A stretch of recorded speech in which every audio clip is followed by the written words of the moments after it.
우리 다 같이 한번 큰 목소리로 읽어보도록 하겠습니다. 우리 시작. 우리의 안전장치 예수 그리스도. 아멘. 사랑하는 성도님들, 사고라는 것은요, 우리가 피한다고 피할 수 있는 것이 아니뿐더러 언제 어디서 우리에게 닥칠지 모릅니다. 그래서 제가 사고에 대한 정의를 찾아보니까요, 이렇게 풀이되어 있더라고요. 우리 한번 앞에 화면을 봐주시면요, 우리 다 같이 읽어보도록 하겠습니다. 시작. 뜻밖의 일어난 불행한 일. 네, 즉 내가 가지고 있는 내재적인 힘으로 내가 어찌 컨트롤할 수 없는 그런 일들을 뜻합니다. 예를 들면 차를 운전하다 보면 뜻하지 않게 사고가 납니다. 나는 앞을 잘 보고 가고 있는데 운전을 조금 이상하게 하는 그런 이제 졸음 운전을 한다든지, 그래서 상대방으로 인하여서 나의 운전 실력과 상관없이 사고가 날 수 있고요. 그리고 또 밥을 먹고 또 신권증으로 인해서 우리가 그 졸음 운전에 장사가 없잖아요, 그렇죠? 그래서 그렇게 사고가 날 수도 있고, 또 저처럼 운동을 하다가 그렇죠, 뜻하지 않게 사고를 당할 수도 있고, 우리가 살아가는 삶 가운데서요, 사고는요, 저 정의처럼 우리가 뜻하지 않게 일어나는 불행한 일을 뜻합니다. 근데 제가 보니까요, 모든 사고가 그러지는 않지만 많은 사고들의 그런 일어나는 원인을 찾아보니까 바로 주의 태만에서 일어나는 것 같습니다. 우리 따라해볼까요? 주의 태만. 네. 우리가요, 이제 안전 운전할 때 이제 미리 이제 예방 운전이라고 하잖아요. 내가 사고를 염두에 두고 내가 좌우를 뒤를 후미를 잘 살펴보면서 우리가 운전을 해야 되는데, 내가 운전을 좀 잘하는 것 같은 이제 뭐 1년 차, 2년 차 될 때 꼭 사고가 나잖아요. 내가 좀 운전을 잘할 것 같은 그런 순간이 올 때 저희는요, 주의 태만으로 앞만 보고 가다가 이렇게 사고가 나는 것 같습니다.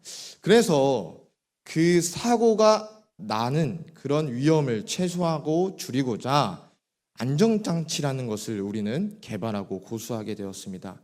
예를 들면요, 자동차를 탈 때 우리가 뭘 매죠? 맨 처음에 안전벨트를 매죠. 그리고 요즘에는 그런 기술이 있더라고요. 내가 앞을 보지 못하여서 미처 브레이크를 밟지 못하더라도요, 자동차가 스스로 거리가 가까워짐에 따라 브레이크를 밟는 그런 전방 추돌 방지 기술이 있고, 또 옆에 내 차선이 이탈하는 것을 이 기계가 파악하고 삐삐삐 울리면서 그렇게 차선 이탈 방지, 뭐 에어백, 그런 뭐 건물의 화재 사건의 스프링클러들인지 이렇게 안전 장치들이 우리의 삶 가운데 들어오기 시작했습니다.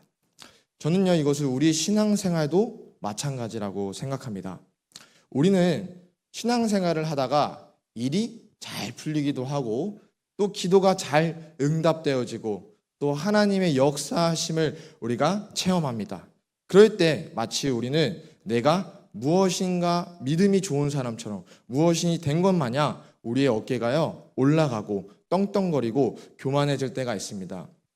이러한 모습은요, 저 같은 그런 교육자나 성도님 같은 분들이나 모두가 다 이 함정에서는요, 자유롭지가 않습니다. 그러나 오늘 말씀을 통해서 우리가 분명하게 깨달아야 할 것은, 예수님께서는 우리가 그렇게 교만해지고 떵떵거리기를 원치 않으신다라는 것입니다. 아멘. 그래서 오늘 우리는요, 우리의 신앙을 지켜주는 안전장치로서 예수 그리스도를 삼기를 바랍니다. 아멘. 오늘 본문은요, 교만해진 제자들이 예수님께 나아가는 잘못된 태도를 보일 수 있습니다. 이 제자들의 근데 교만해질 수밖에 없는 이유가 있었습니다. 그 이유가 무엇이냐면요, 제자들은 예수님과 가장 가까이 동행하면서 예수님의 수많은 이적과 행함을 보고 직접적으로 체험하였습니다.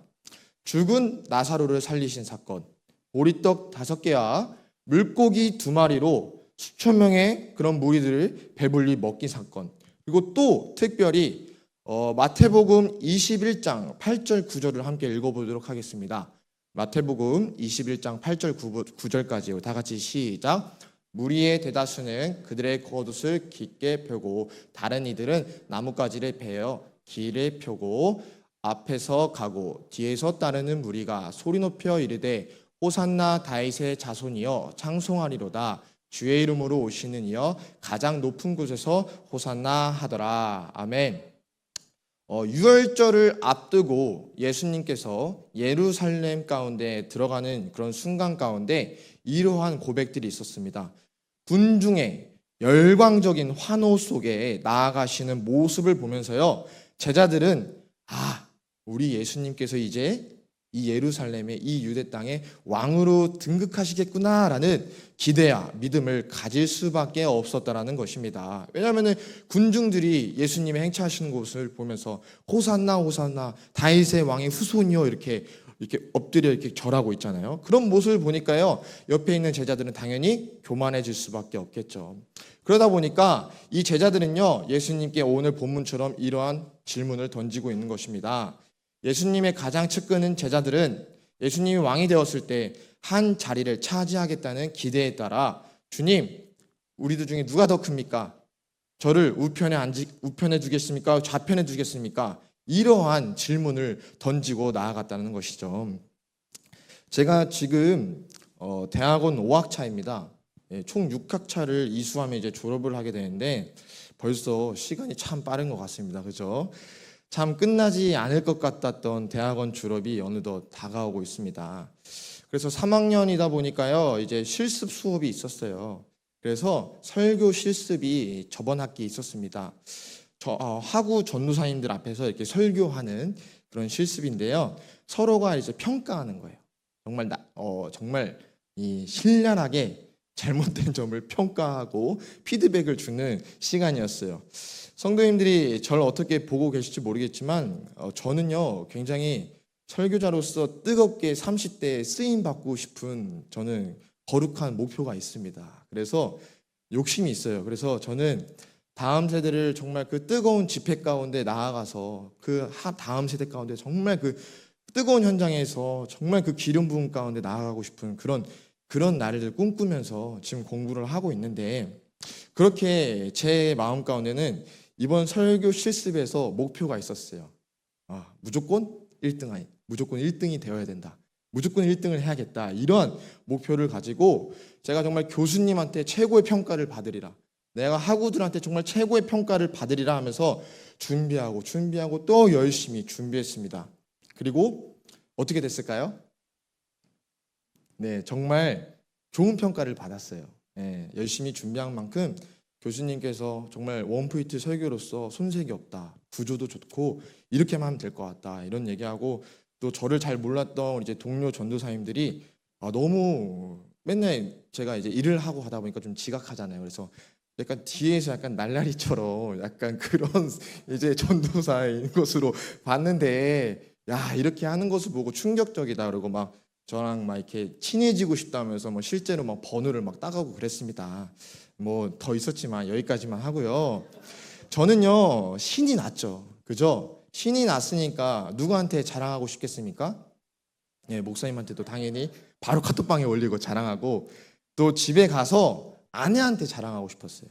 그래서 아내한테 자랑을 했는데 저희 아내는 저만큼 막 좋아하고 그러지는 않더라고요.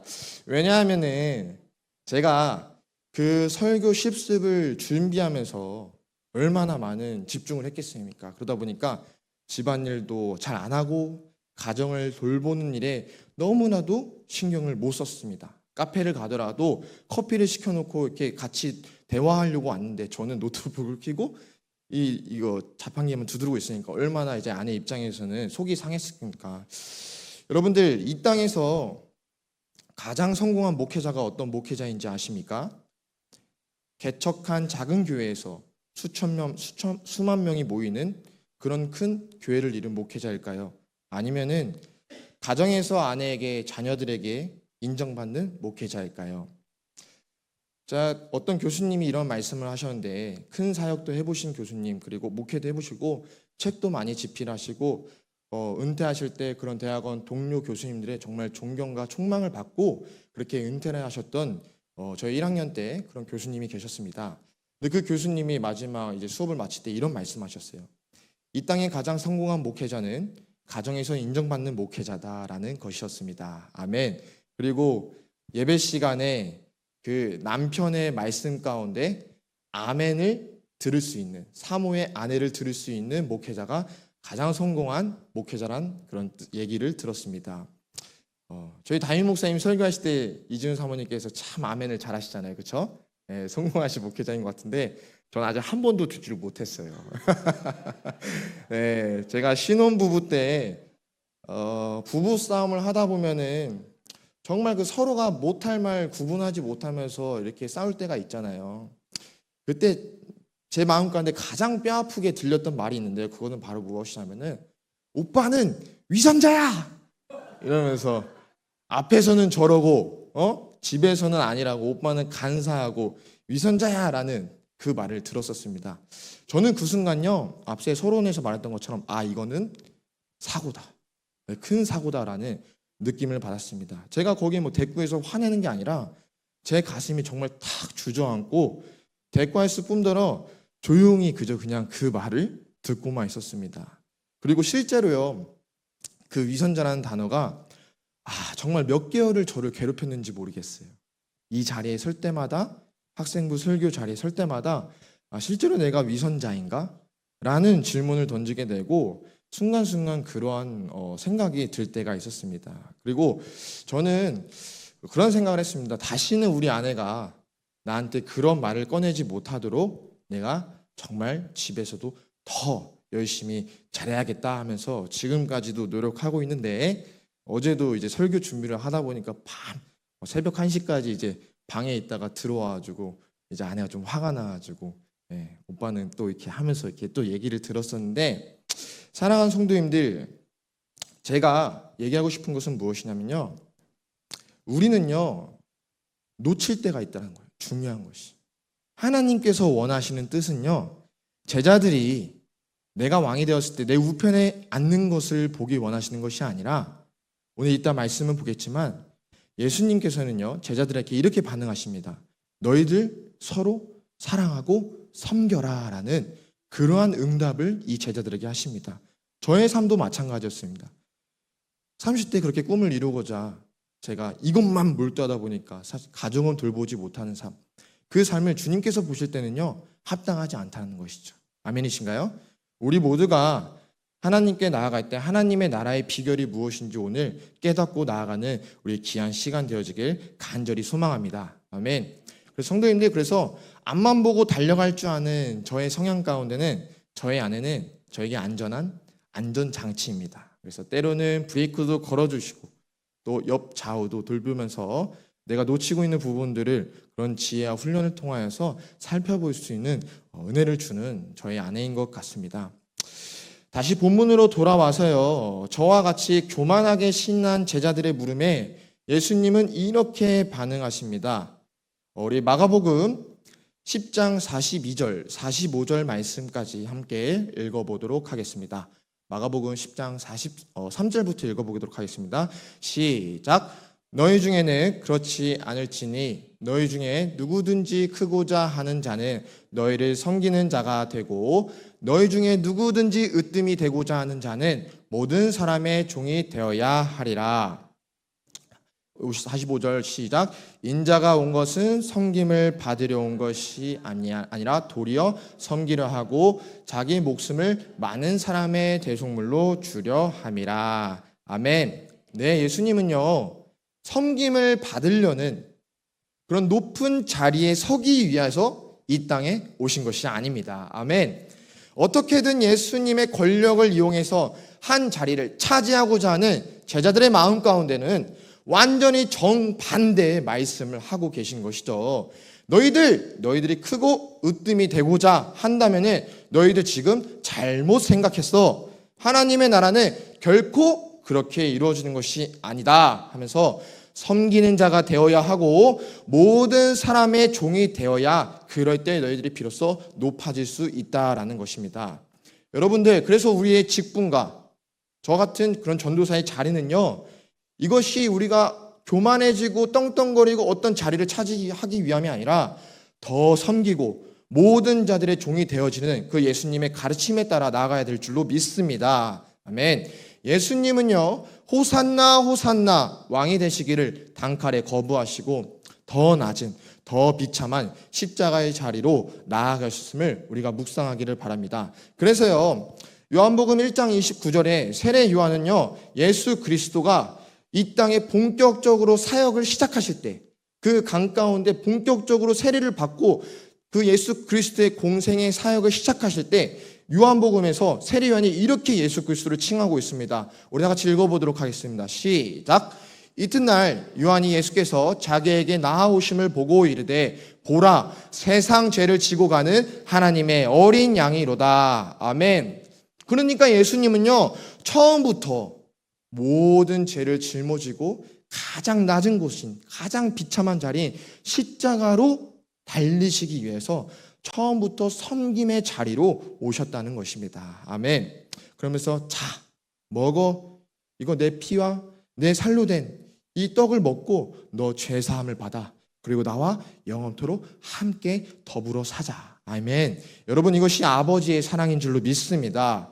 그렇게 또 예수 그리스도는요, 말로만 하는 게 아니죠. 말로만이 아니라 실제로 제자들 가운데 본을 보여주시는데 우리가 말씀을 읽어보도록 하겠습니다.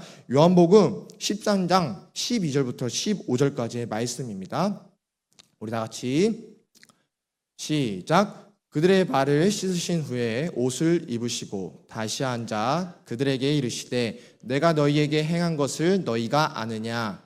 너희가 나를 선생이라 또는 주라 하니 너희 말이 옳도다. 내가 그러하다. 내가 주와 또는 선생이 되어 너희 발을 씻었으니 너희도 서로 발을 씻어주는 것이 옳으니라. 내가 너희에게 행한 것 같이 너희도 행하게 하려 하여 본을 보였노라. 아멘. 그렇게 예수님께서는요, 본을 보이셨습니다. 어떻게 해요? 제자들의 발을 손수 씻겨주시면서 앞서 말했던 너희들이 서로 사랑하고 섬기고 모든 이들의 종이 되어라 라는 그 말씀의 실체적인 본을 보여주셨다는 것입니다. 사랑하는 성도님들, 교회는요, 서로를 섬기고 연합해야 되는 줄로 믿습니다. 아멘. 그것이 예수님께서 우리에게 오늘 가르쳐 주시는 메시지입니다. 여러분, 그래서요, 우리가 관계 가운데 우리 담임 목사님께서 주일 예배 때 말씀하셨지만 용서 못 받을 사람도 없고요, 용서하지 못할 사람도 없습니다. 아멘. 용서와 사랑이 넘치는 교회 곳곳에 선포되어지길 간절히 소망합니다. 아멘. 예수님은 그렇게 연합을 제자들에게 강조하시면서 제자들에게 또 충격적인 말을 하십니다. 어떠한 메시지냐면은 얘들아, 나 왕 안 해. 그리고 나 너희들 곁에서 떠날 거야 라고 말씀하십니다. 이것은요, 제자들에게는 충격적입니다. 여러분 한번 생각해 보시죠. 그 제자들은요, 지금 예루살렘에 다시 입성하시면서 호산나 호산나 다윗의 후손 왕이시여 하는 그런 군중들의 모습을 보고 지금 기대와 그런 부푼 꿈을 가지고 있어요. 아, 우리 예수님께서 왕이 되시면은 내가 저 좌편에 우편에 앉아서 내가 총리가 되는지 어떤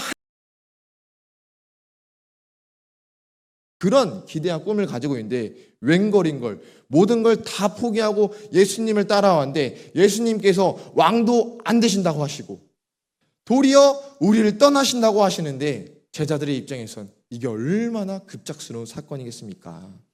근데 예수님께서는요, 안전장치를 걸어두십니다. 그러면서 우리가 읽진 않겠지만 요한복음 16장 7절의 말씀을 보면요, 이런 말씀이 있어요.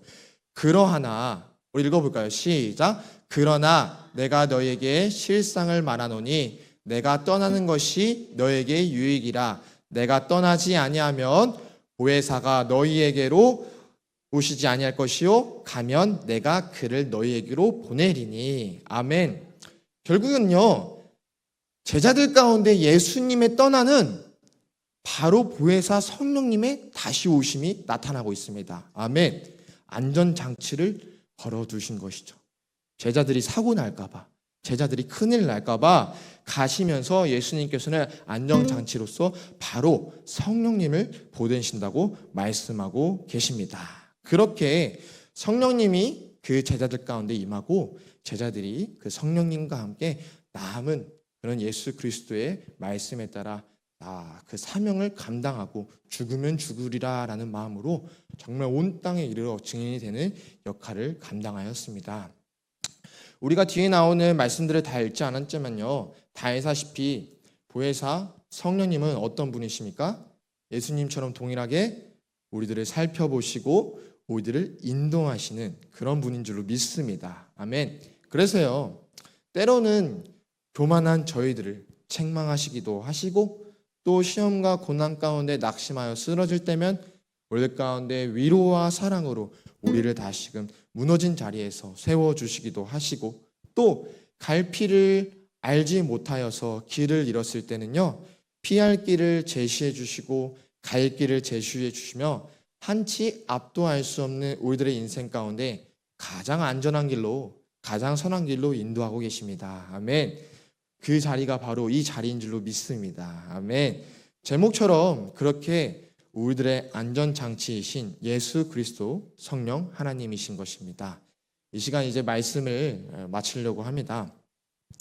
오늘 우리는 제자들과 예수님과의 관계를 살펴보면서 예수님을 등에 업고 높아지고자 했던 그런 제자들의 교만함 가운데 예수님은 브레이크를 거시고 안전장치를 거시고 그것은 맞지 않다라고 분명하게 얘기하고 계십니다. 그리고 겸손함이야말로 예수님께서 제자들에게 원하시는 모습이시고, 그 겸손함은 구체적으로요, 서로를 섬기고 사랑하는 것입니다. 그리고 그 모습을 예수님은 세족식으로 본을 보이시고 또 십자가에 달리심으로 모든 사람들의 종으로 섬기는 자로 겸손히 나아가셨습니다. 언제부턴가 한국 교회는 이러한 소리가 좀 들리고 시작한 것 같아요. 경건의 모양은 있으나 경건의 능력은 없다. 오늘 말씀을 통해서 오늘날 우리들이 살아가는 이 넘치는 교회와 각 가정의 공동체, 높아진 우리들의 경건의 모양은 무너지고요, 오직 예수 그리스도의 가르침에 따라 겸손히 가정을 섬기고 교회를 섬기고 공동체를 섬기는 능력을 발휘하는 우리 모두가 되길 간절히 소망합니다. 그래서 저도 열심히 가정을 섬겨서 저희 아내가 제가 말씀을 전할 때 아멘 하는 그날이 왔으면 좋겠습니다. 아멘. 네. 우리의 가야 할 길을 제시해주는 성령님을 이 시간 집중하시기 바랍니다. 그래야 해서 정말 우리 가정이 살아나길 소망하고요, 그 살아난 가정들을 통하여서 교회가 살아나고 나라가 살아나길 여러분들 간절히 소망합니다. 아멘. 여러분들 성령님을 의지하십시오. 정말로 성령님을 의지하십시오. 우리가 할 수 있는 것은 없습니다. 우리는요, 그 주 예수 그리스도의 성령님의 가르침에 따라 나아갈 때 정말로 우리의 모든 관계들, 우리가 살아간 삶의 터전들이 정말 회복되어지고 기쁨이 충만하게 될 줄로 믿습니다. 아멘.